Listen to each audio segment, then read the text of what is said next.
你哋兩個決定咗喺今日嘅時候開始真正嘅新嘅生活。呢個生活嘅時候係唔係一個人所行嘅路嘅生活，而係兩個人一齊所行嘅生活路。每一次有一個開始嘅時候，一定會有啲驚嘅，一定會有啲關心，有啲擔心添。你哋喺呢個開始，首先要放心，要放你自己嘅心喺天主嘅心之內，因為你哋今日如果能夠為聖堂結婚，係因為都有少少嘅信德，肯定係我哋嘅兩個已經認識過天主嘅，但係我需要認識多啲，使你哋嘅快樂，使你哋嘅喜樂係真正存在。喺呢個開始嘅時候，首先我哋要多謝天主，因為天主叫你哋兩個人一齊結婚，一齊開始新嘅生活。喺呢個開始嘅基礎一定有天主，因為按照我哋嘅信德，天主是愛，有天主一定有愛，有愛一定有天主。我乜選擇？現在係今日咧，如果你哋能夠結婚，都係因為你哋面前有父母嘅榜樣，有父母嘅互相親愛榜樣。可以咁話，喺你哋生活，邊個係教過你哋點樣愛咧？點樣互相親愛咧？一定係你哋嘅父母。父母説愛嘅老師，事實上，你哋都係佢哋嘅愛嘅後果。如果你哋存在，如果你哋喺度咧，都係因為佢哋愛你哋，都係因為佢哋互相珍愛先。所以咧，真係唔使驚，唔使擔心，因為你哋前面有咁多風險。其實今日除咗多謝天主、多謝你哋嘅父母之外咧，其實都要多謝你哋，因為咧唔容易喺呢個世界見到兩個人想永遠喺埋一齊。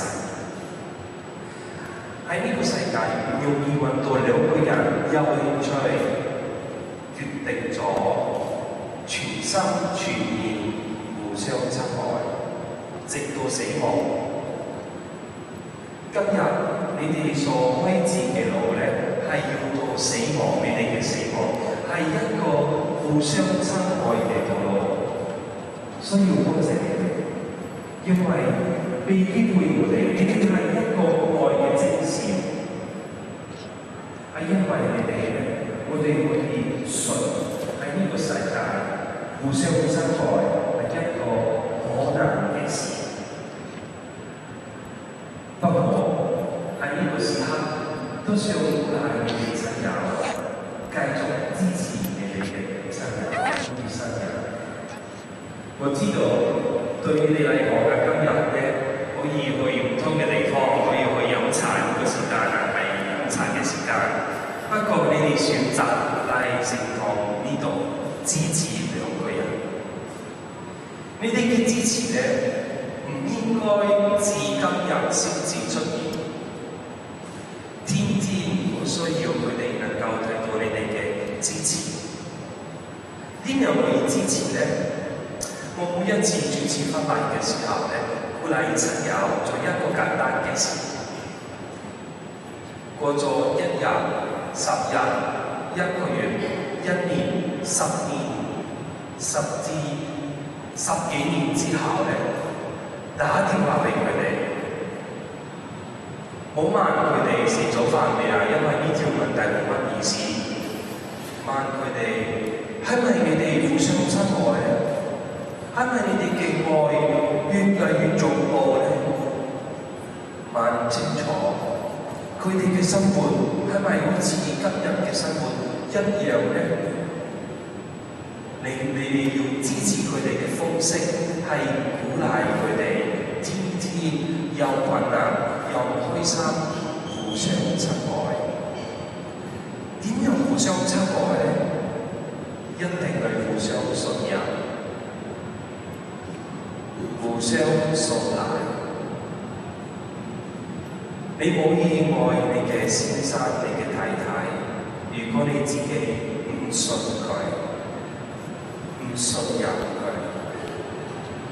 如果你有信賴佢，肯定嗰個後果會係將自己交到晒俾佢。就呢個係愛。愛係乜嘢？係交換生活。我將自己交到晒俾你，使你可以充滿快樂。愛係乜嘢？我所有一切屬於你嘅。所以咧，係今日咧，我都想同你哋再講一次嗰陣時見你哋所講嘅説話。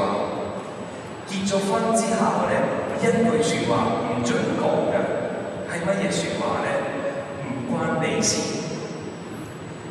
係而家乜嘢都係關佢事，乜嘢都係關你事。因為你哋所交換嘅唔單止係身體。唔單止係結婚戒指，所交換嘅係你哋嘅生活，你哋嘅思想，你哋嘅諗法，你哋嘅做法，你嘅心，全心屬於你嘅先生，全心屬於你嘅太太。冇怕，繼續依賴天主，繼續依賴呢啲親友。